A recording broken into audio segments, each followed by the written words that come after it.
Today I'm going to show you how to add indicators to charts in TradingView. So if you want to add indicators to your chart, you will simply view your chart as such. We'll go over to the top over here. You will see indicators quite simply.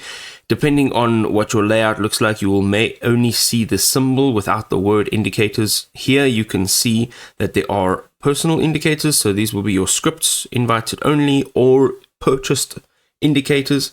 We also have built-in indicators, and then we have community indicators.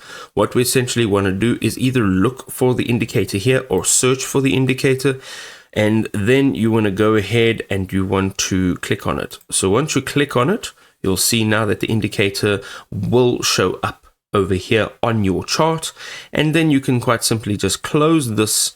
And if you would like to remove it, you can quite simply just go ahead. Let's go over here. You'll see as you hover your cursor over this, you'll see the little trash can. You can go ahead and you can delete it. You'll see over here, you can also move it up and down. You can collapse it, and then you can also minimize it or maximize it over here.